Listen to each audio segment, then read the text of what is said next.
Hello, and thank you for joining us today. My name is Pete Pizzutillo with ETI Software. I have a special guest with us today. It's Guy Bevente. Guy, thanks for joining us today.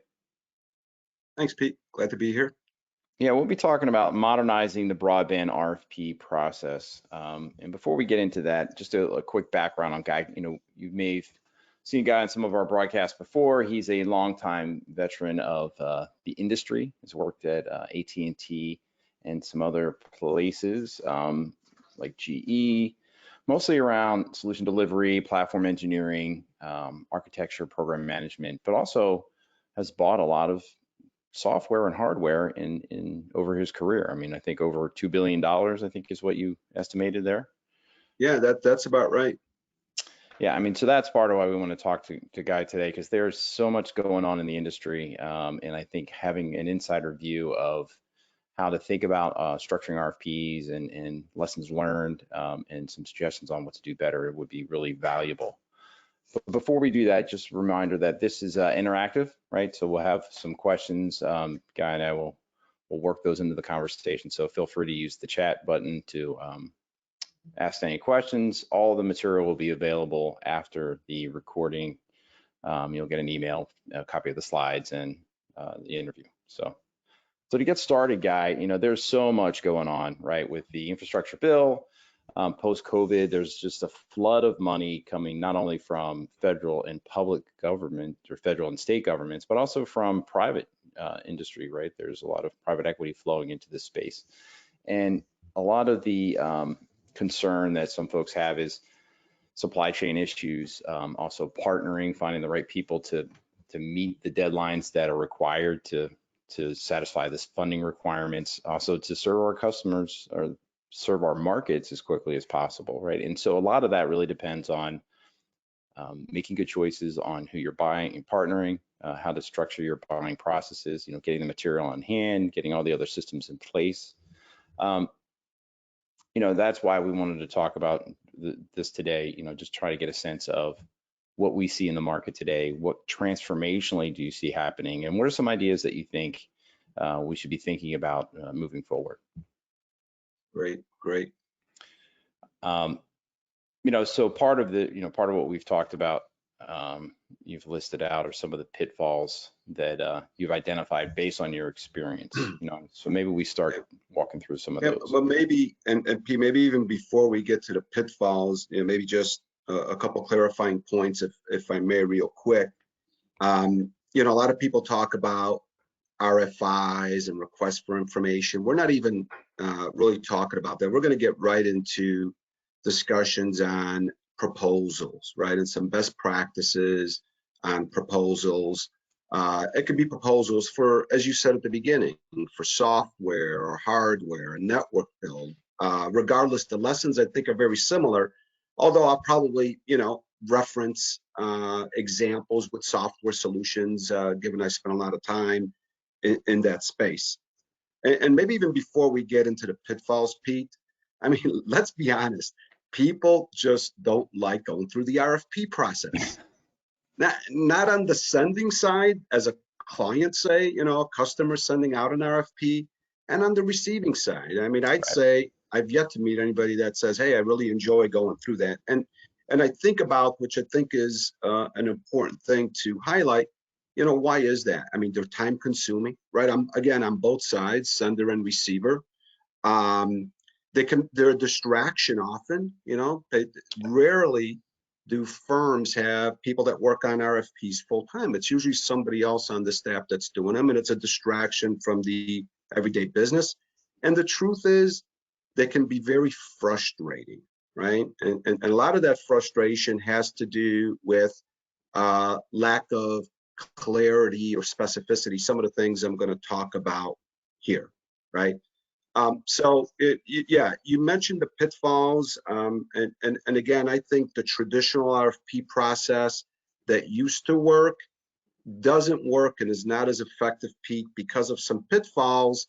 And I often think these pitfalls can be really helped or minimized from the sender's perspective. So some of the things I'm going to talk about is the people sending out the RFPs. What are some things that we can do better? So Pete, without further ado, the first one I'd say is just having too many vendors, right? Can we get to a shorter list sooner? And we can talk about that and elaborate, some how do you do that a little bit later. But I just think having too many vendors in the RFP process is an issue. The second one, and very related, Pete, is too many questions, right? Less can absolutely be more in this case. If you ask the right questions that zoom in on what you really need to know, right? That's very helpful. So less questions, and we can elaborate on how you do that a little bit later as well. Pete, I just finished mentioning, from my experience, nobody liking it. And I said it can be frustrating, and it can be frustrating often because from a starting point, those sending out the RFP may not have a good overarching, like macro level strategy. Again, I'll use a software example just to make this point for clarity. So if I'm purchasing a software solution, okay, an overarching understanding on is my organization in favor of, say, a best of suite or a best of breed solution set, or Right. a best of function here. People talk about that. Right. Am I okay with a cloud-based solution? And a lot of, software as a service these days is cloud-based. And, that could bring up some concerns within the organization. So when I talk about having this overall macro level strategy, I'm really talking about that level, right? Because I think it helps you deduce, and quite frankly, probably shorten your vendor list pretty quickly. Yeah, and 100%. I mean, just what we're seeing is some folks are really strong coming out with a cloud first edict on the procurement process, and some folks aren't, right? And so then what happens is the RFPs that come in now, if you mix of cloud and on-premise or hybrid, then now you kind of trigger this whole strategic investigation within the organization as a respond to that. So then it's kind of like a reset of the RFP because they didn't do that work ahead of time or hadn't thought about doing that work ahead of time. Does that make sense? That's a great point. So you're seeing exactly, kind of not having that clarity on the strategy up front, and it makes it difficult for the receiver, in this case, your side, to really understand the angle. And I think it's helpful to expedite the process if one makes that clear. I talked about too many questions. This is really different. Lack of specificity.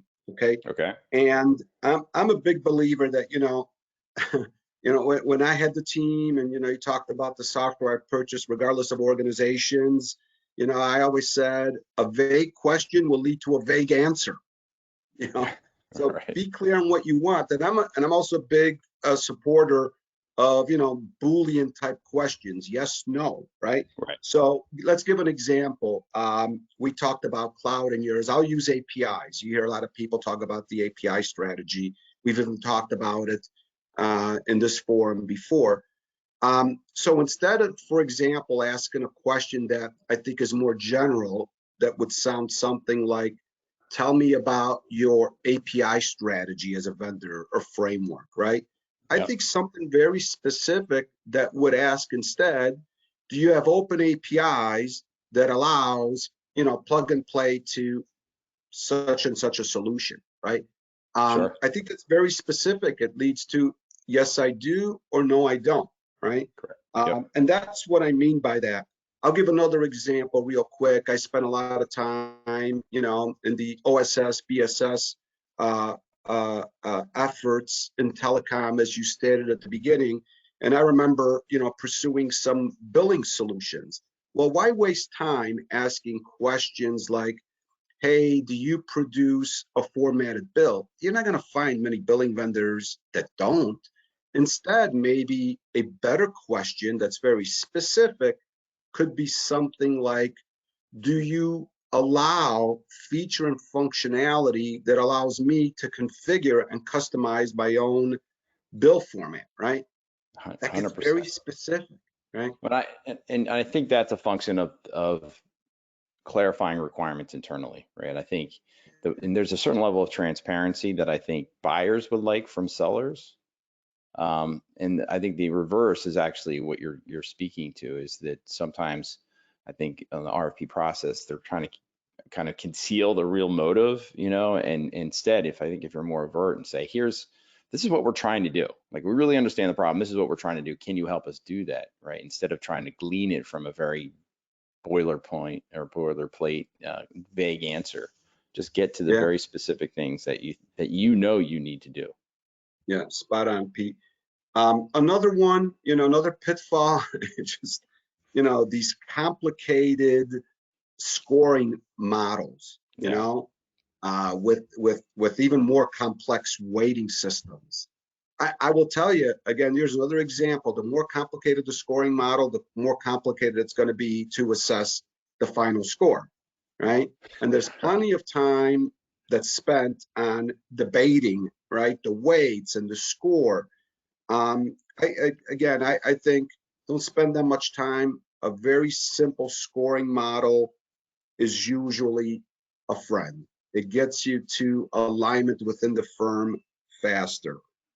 I even reflect, Pete, on situations we've had where, we've actually run some complicated scoring models, and then you're almost like surprised, but really, it just didn't feel like, that would be the outcome, right? When you Yeah. looked at the solution, which starts creating some skepticism within the firm on the reliance on the RFP process. So address the complicated scoring model, try to minimize it as much as possible. Another one, Pete, from my experience, really has to do with setting clear vendor expectations. Okay. And often I found that we could have done a better job. I'll give you an example. And sometimes you have to be pretty direct and make these very clear. In my experience, those responding to RFPs, vendors, they actually appreciate clarity, even in expectations. So if I said an incomplete response leads to automatic, we'll say, disqualification, right? That's pretty clear, right? There's Yeah. not a lot of guessing later that why was I not included in the short list or what have you.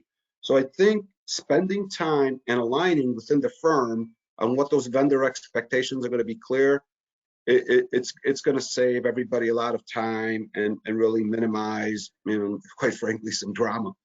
And just a point on that, and I think that's a great opportunity ultimately you want to partner, right? That's really what you're trying to get to. And I think unless it's a very kind of commodity widget transaction.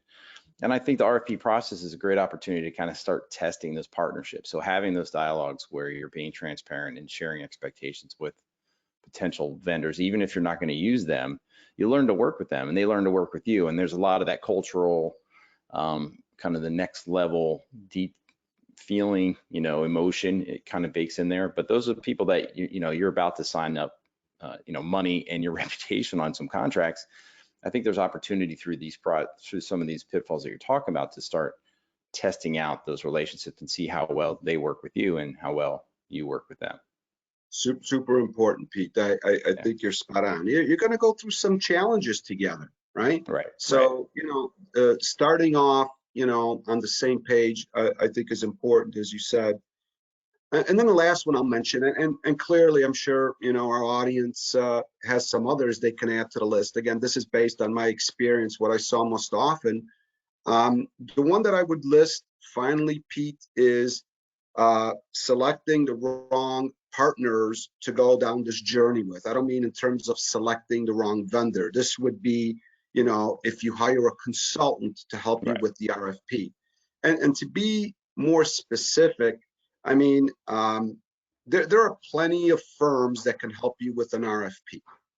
But I think spending time on creating the perfect RFP is not as valuable as spending time on understanding the contents of what needs to be in the RFP. I mean, there you could spend time with buying templates, fine. You could spend time bringing in an RFP consultant, but I would say instead of spending, let's face it, precious resources, money on RFP experts, maybe focus those dollars on subject matter expertise in what you're pursuing. So, I mentioned billing or ordering or provisioning, or if you're pursuing a customer relationship, management solution or ERP, bringing in consultants that are specialists in what you're buying, I think is the best use of your money. Yeah, no, thanks for laying these out. I mean, these are great things to be thinking about. I mean, so as we mentioned, you spend a lot of your career buying stuff, partnering with folks, both consultants and large firms. I mean, did you run into any of these things? I mean, I think some of these are speaking from experience, but is there anything that you can share that can kind of help us connect to your past?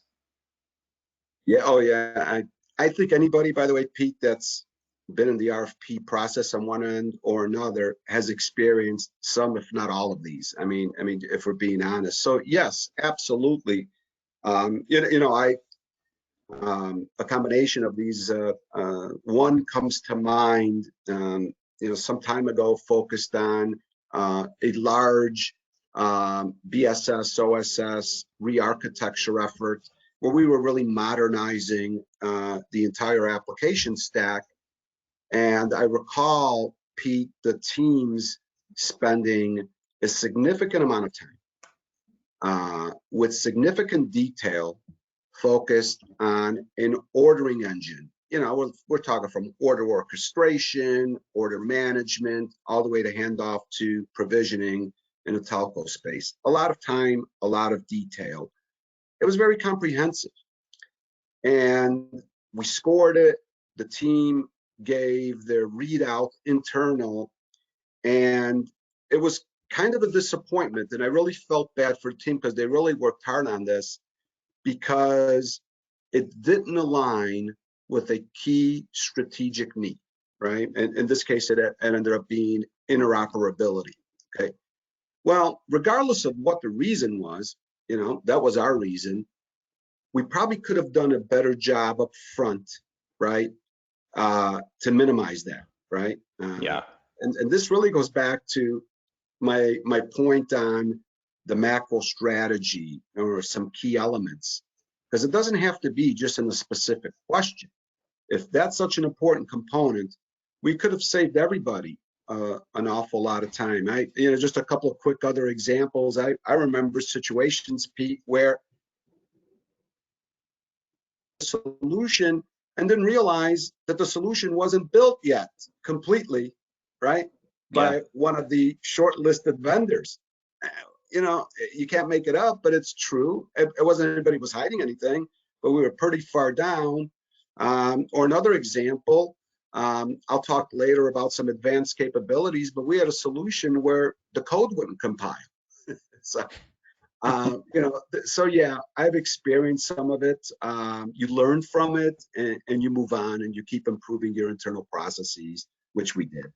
Yeah, no, 100%. I mean, some of my personal pain would be around the requirements clarification, but it's really, I think there's also a consideration around cross-functional requirement clarification, right? And, we'd been deep into conversations with a customer, and, we have a Microsoft-based solution, and they forgot to mention that the IT organization had just standardized on Google. So they're using Google Suites and Google everything. And everybody loved the solution, but at the end of the day, it came down to fundamentally, they decided to be a Google shop versus a Microsoft shop. So, I mean, that would be that's a pretty quick conversation to have, that, it has to be based on this or that solution. And it was really interesting to see how the forest got lost in the trees, right? I mean, yeah, that's another perfect example. Something that you could have aligned on up front. It's such an important data point, right? Yeah, good example. All right, so we beat up and we've kind of poked at everybody's scars and scabs, So for this broadband organizations of different maturities, large and small, what are some things that we all can do better? Yeah, yeah. I often refer to an advanced approach, a modern approach, an intelligent RFP approach.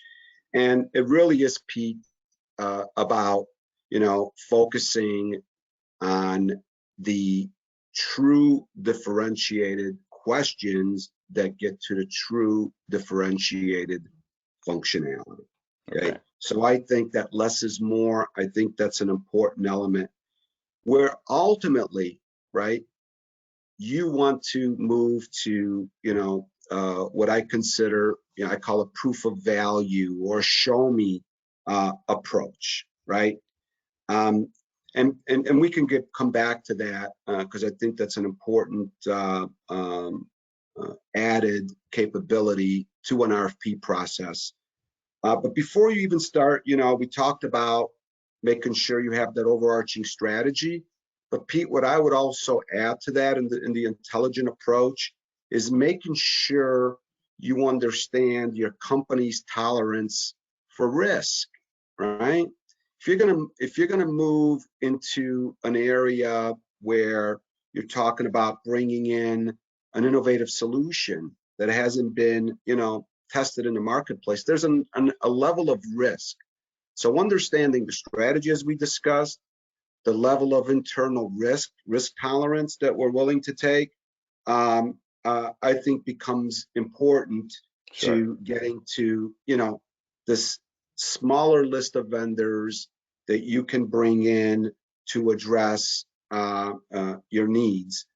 And so, it's not just about addressing those pitfalls, but I think in the intelligent RFP process, and Pete, you started touching on this when you talked about working with a vendor that you can align with and figure things out early. Right. Because to me, if you do the RFP approach in a more intelligent manner, you'll be able to do the following. One, Pete, is assess fit, right?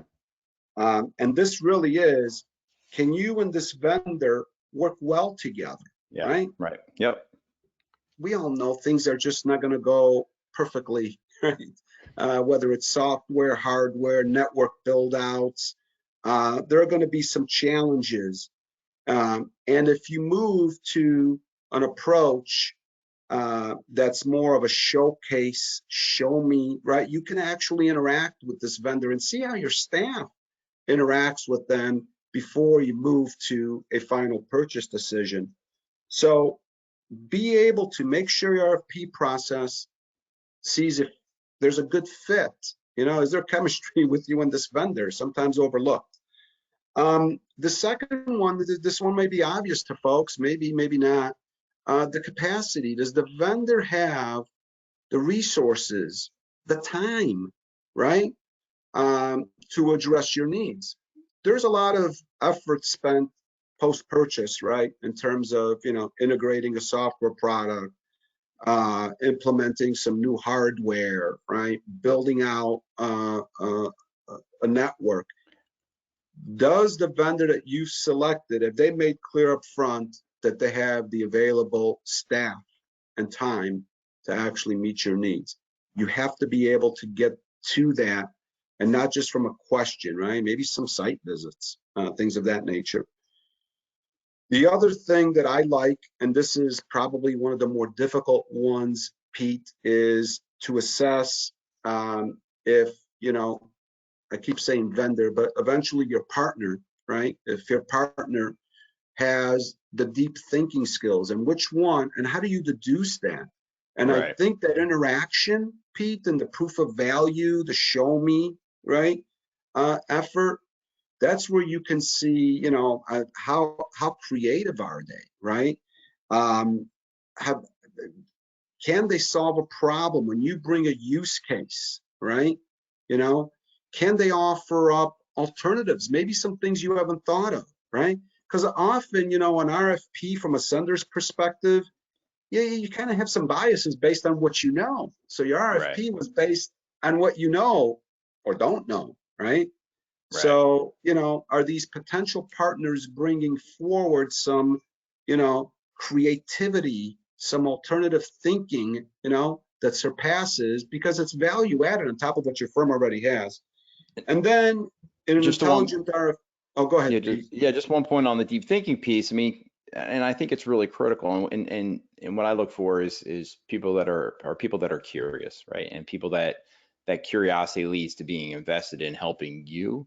And if you really think about it, as a vendor, I have the opportunity to speak to many C-level folks, or their peers, the folks that are buying from us, right? And so being able to have that cumulative experience across a cross section of the industry, those are the things that I think you can start injecting, or kind of gleaning out of the relationship, rather than, in this space, telecommunications space, right? There's kind of how we've always done it, right? Because everybody's kind of grown up and that's worked. But thinking about how do standards affect, how are other people doing? How do the tier ones, what can I learn from a tier one and apply to a tier two or tier three organization? So I think creating those opportunities for that kind of dialogue and almost intimacy with the partner is where you start figuring out this, the depth of what they can bring to the table beyond the spreadsheet. Yeah, no, spot on, spot on. And then what I would add as maybe a final one on a more intelligent approach is the ability to see the solution relevance. And by that, I mean, Pete, am I pursuing a solution that solves a problem, or am I pursuing a solution that's shopping for a problem, right? Very different, right? Yep.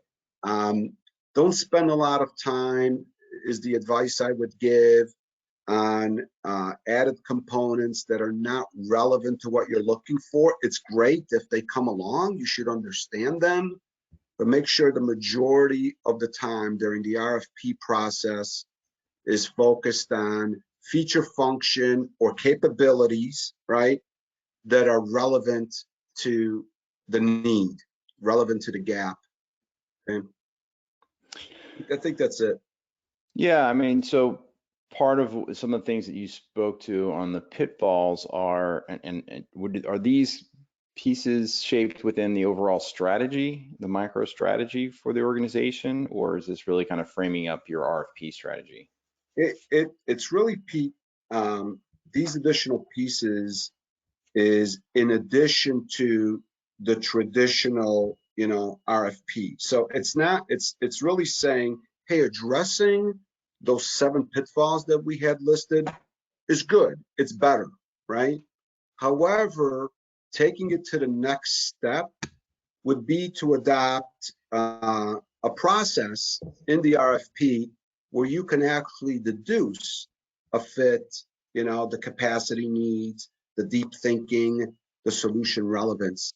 And Pete, the way you do that is this added step on top of an RFP Q&A type approach. And I've mentioned it a few times, and maybe I could comment on that. And that's this show me approach, right? Some people refer to it as a proof of value.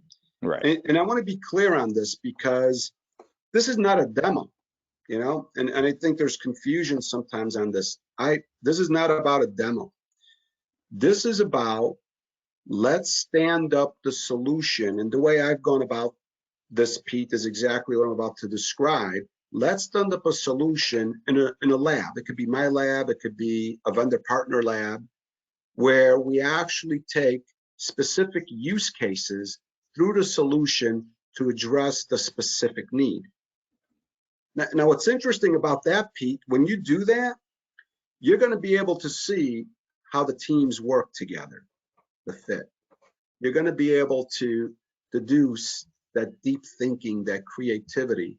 Right. And I think on the client side, the requester side, I think there's a level of accountability that needs to be fortified and clear. And what do I mean by that?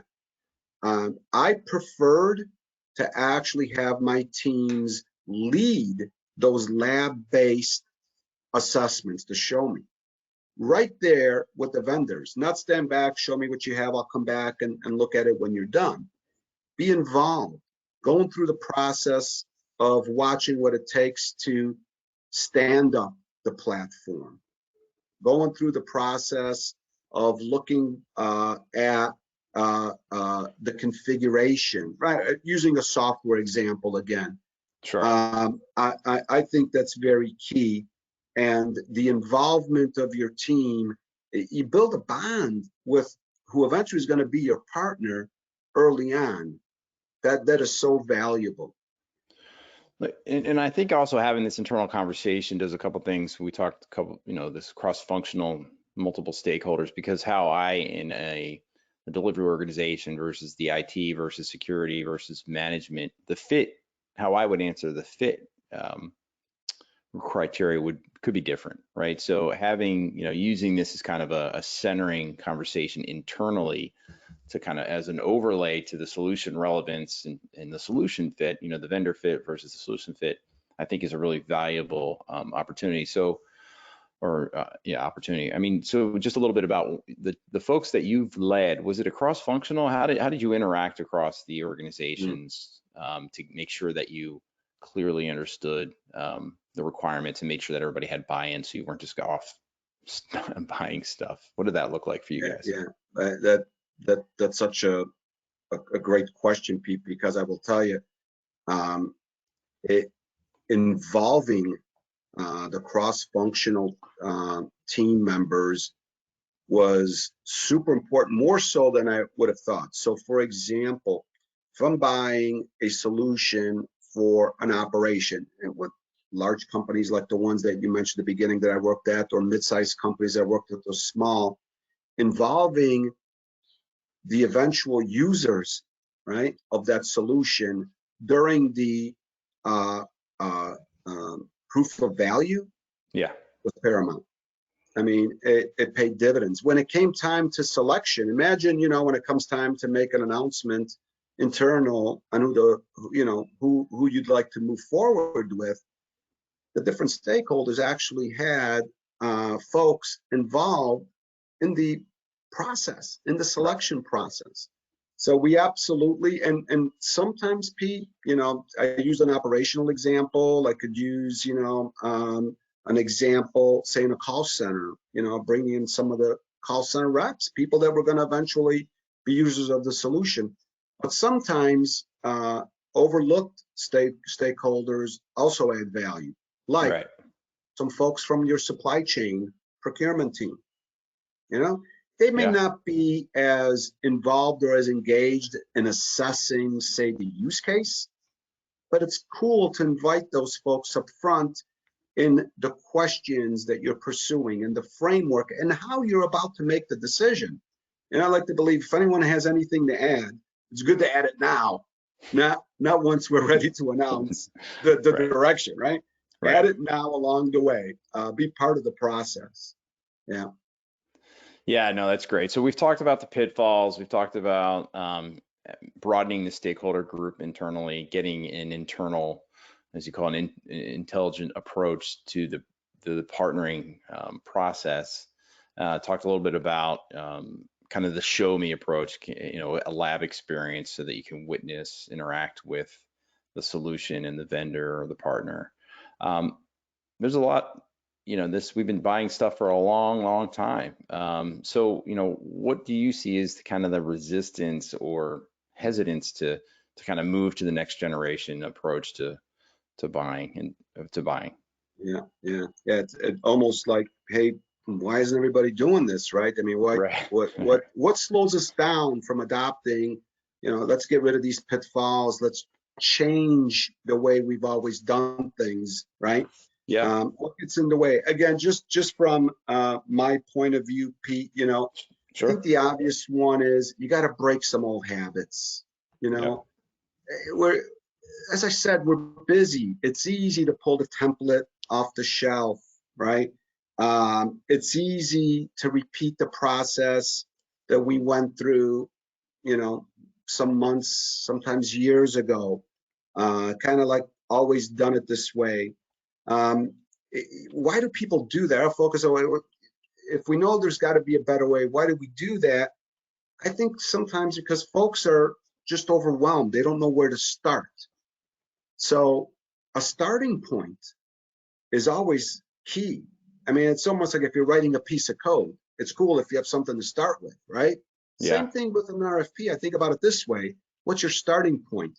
Well, if you're pulling something off the shelf, you're probably not addressing some of the pitfalls and challenges we talked about. So you got to break the habit. You got to change that. Another reason, Pete, and again, just speaking from experience, I think internal knowledge gap.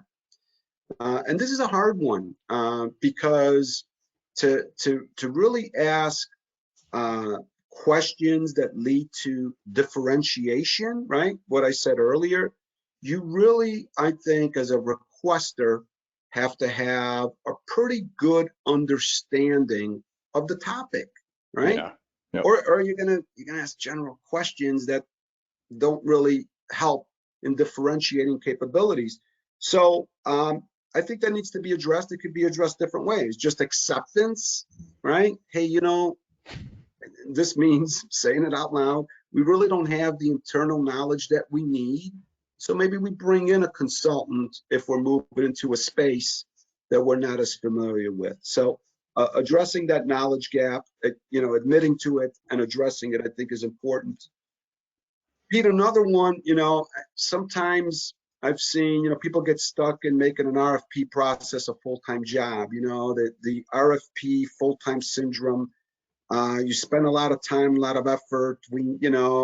Old school, need to start with an RFI, then do a high-level RFP, followed up with a lower-level RFP, addendums after addendums, and you really need to recognize when you've made the RFP, the effort instead of focusing on the solution. Right. The means to the end. Right. Yeah, this is really all about, shorten things up. And from what I found, I didn't mention this earlier, Pete, but when I looked at some of the RFPs where we focused on less that leads to more, there were usually a few key capabilities or needs, if you're focused on a build out, that carried the significance of, who you're going to partner with, right? Yeah. So spend more time on those, right? And get there faster. I talked about earlier about expectations, but another thing that organizations need to change is really being bold, right? And being bold with the vendors, your future partners, on the rules of engagement, right? How you're going to make the decision process. You talked about all the infrastructure money that's now available in the bill with the build outs. I mean, look at the bureaucracy that exists just there. There's an appeal process and a way to submit appeals to who's getting, the grants. See if you can minimize some of the bureaucracy within your own firm and your future partners by making very clear, what the process is going to be, right? Yeah. And what you expect them to do if, quite frankly, they don't make it in the win column, right? And then maybe I'll mention one more, Pete, one of my favorites. It really is focused on the culture side. And I know I speak about culture, even though, I have a technology background and operational, culture seems to come at play an awful lot in many things. And in this case, with an RFP, you really need to assess and move towards building an experimental culture. This is kind of like some people talk about, the ability to learn how to play. If you watch kids and how they learn, right? Yeah. And there's a concept in here, Pete, you've probably heard about it before. People talk about it related to failing fast. Yeah. Okay. Right. Which basically says, it's I don't know, it may not work out, and it's okay if we say it didn't work out. And the idea of fail fast is make sure you don't spend, too much time deciding that it didn't work out. How can you get to this isn't for us quickly. But be very open to and focus on building a culture where people are okay with that. Hey, listen, we pursued these 3 vendors on the short list. When we moved to the show me phase, we found out quickly that 2 of them really, we missed it, and they're not really a good partner for us going forward. Make those decisions quickly. Don't make it a personal issue within the firm and move forward. That's a culture shift, Pete. I hope that made sense to you. 100%. I mean, what's really interesting is to kind of looking at the telecommunications industry up and down the food chain from some of the tier ones all the way down. And, with 5G rolling out, last few years, and now the, fiber is really driving a lot of like AT&T and Frontier and some of the bigger ones. It's interesting that some of the big organizations can move pretty quickly, right? And what we've noticed is that they're not doing wholesale network changes or transformations. They're finding opportunities for new areas of business or new services to experiment, right? And say, okay, maybe we can do, instead of trying to transform all of this legacy stuff, legacy processes, and we can say, okay, if we're going to go after this, how do we do this in a much more agile, lean, rapid way, right? And go and learn and go from there, right? And it's been pretty interesting to watch that transformation. And I wonder if smaller organizations where you're more of kind of a traditional telco or cable company, where it's your primary business, you're kind of fixed by a market, you have a lot of fixed expense.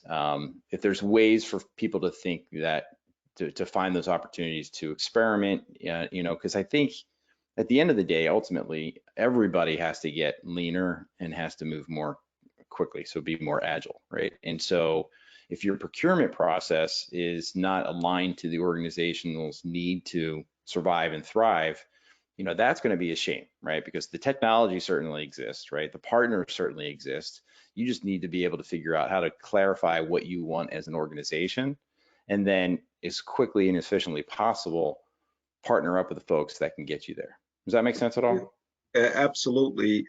In fact, I think, Pete, to add to what you said, how do you get to, this exploration? I almost think about it. I think you need to make sure the firm, regardless of tiers, you mentioned up and down the telecom tiers, you need to give permission, right? Especially if you're in a leadership position.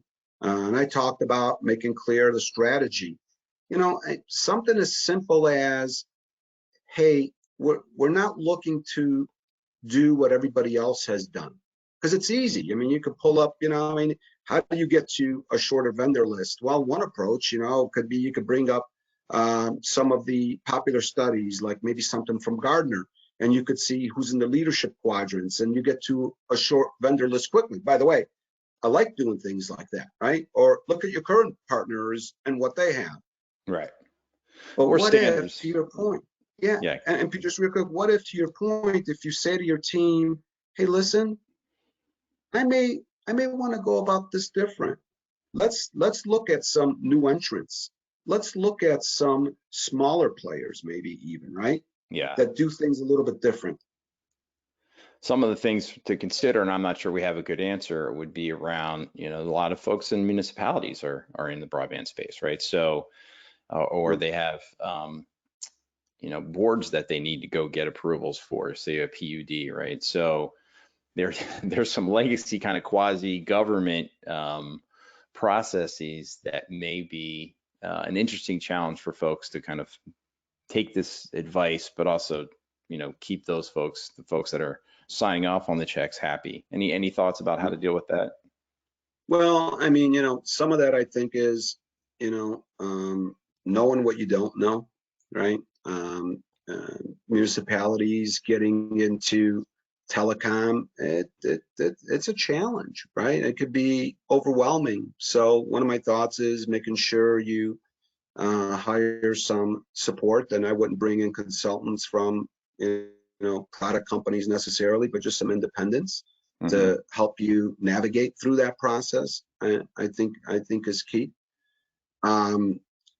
Making sure that you truly estimate what it would take to bring on a partner, right? It's not usually the short cycles that most people would expect, right? Right.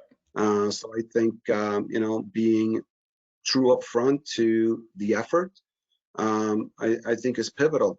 And then don't overlook, that networking. None of other people are going down the same path, You're right. or they have, right? You mentioned municipalities, that an example there, or if you're a tier 2 or tier 3 players, others have gone there. So there's user group, and now with many of the online, creative thinking and sharing of ideas, hook up with some peers. Sometimes they're competitors, right? Depending on where you sit, and see, if they're willing to, share ideas with you. We did that often. Yeah, I think there's a lot of opportunities in this space, and I find the space to be the broadband space to be much more collaborative, even while there's competition. But there's a lot of community groups of interest that you can get together.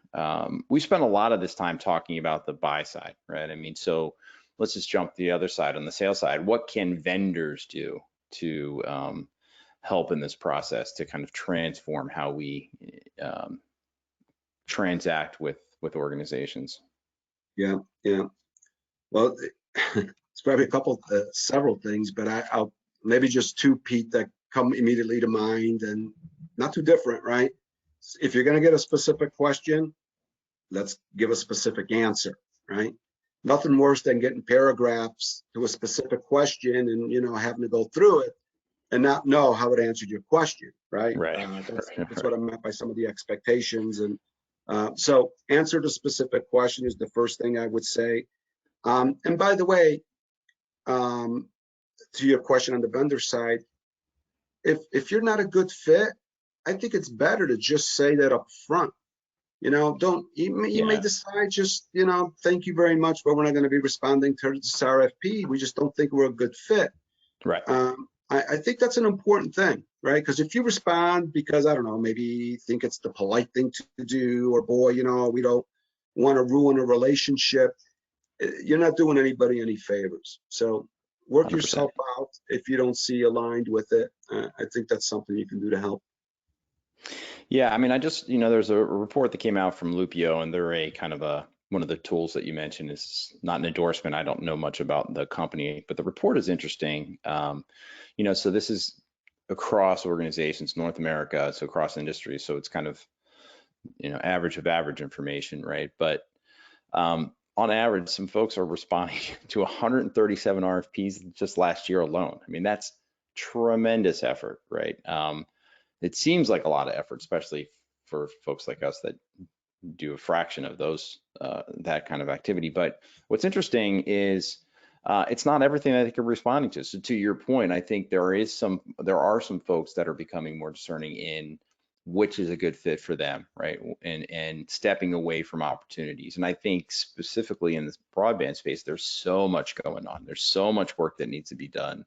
You don't need to be trying to chase business that's a bad fit, right? And we've certainly done that. We've certainly looked and said, we'd love to be able to work with you, but that's just not what we do. We could kind of cobble together relationships and come after it with a partnership approach, but we're much more happy with really happy customers and really strong partnerships. And that's really what we've been focusing on, is who can we help on their mission and truly help on their mission. And it's just a lot more gratifying to do that.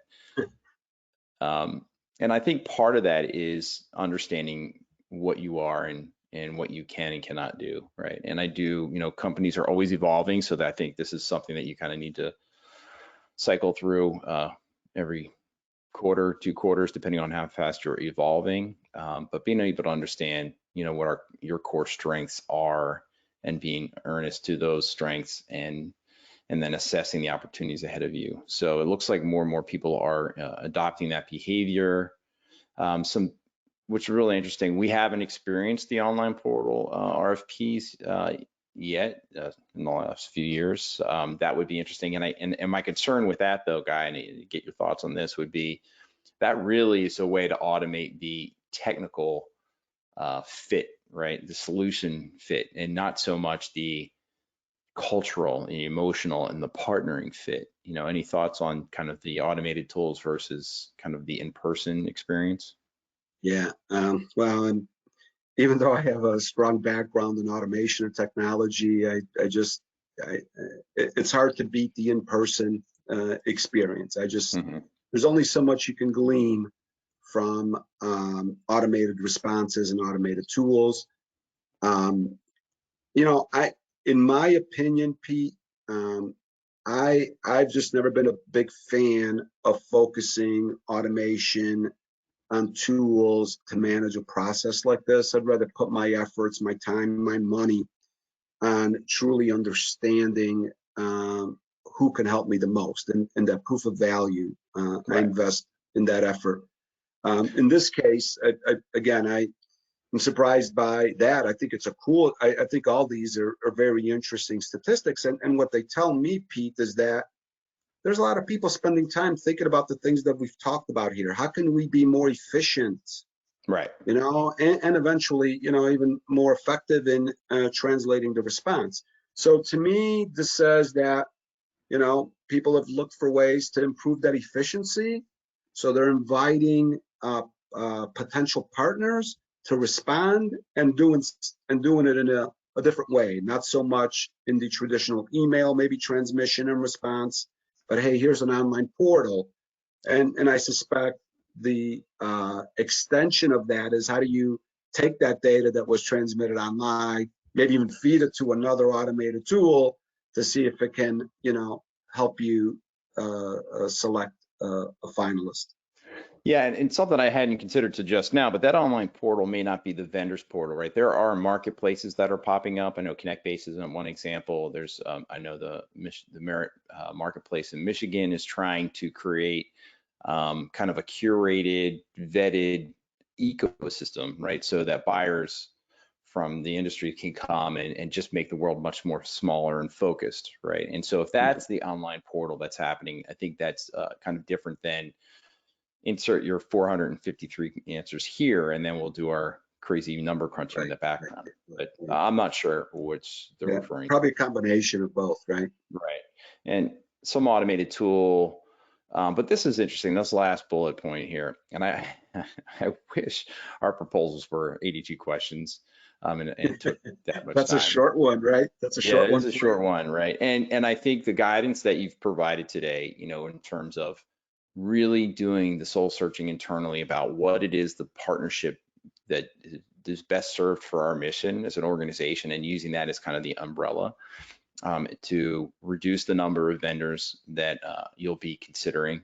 And then again, really getting to transparency in not only the questions that you ask, but the really most important questions, right? And then working with the vendors, the responders, to earnestly respond to those questions, right? Because then you get to the heart of the matter as quickly as possibly to the most true to your mission, rather than kind of this, how have we always done this? Break out the spreadsheet, send it out to 18 different people, consolidate all this stuff, just that churn. So I think the pitfalls that you've laid out, the solutions that you've kind of suggested, I'm really interested in see if there's some uptake. We are experiencing some of those things on our side where folks have really skinny down the questions that they've been asking us, and really trying to get to proof, right? The proof of value that's come in. How do we stick our hands in the pudding, right? And let us play with that and see how a vendor reacts to that, and then also your team then reacts to that. And I think that's the only way you learn. It's kind of like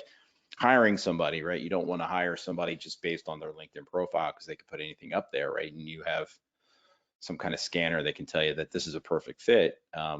Give them a project, right? See how they respond to, do they ask questions, right? Or do they care? Are they digging deeper, that deeper understanding that you're alluding to? So, Yeah, agree. yeah. Hey, Well, this is Guy. fun. Yeah, I appreciate it. Just for everybody on here, we will make the recording available and the slides available. Also, if you want to reach out to Guy, please let us know. We'll put you in contact. You can also follow us on all the social channels there.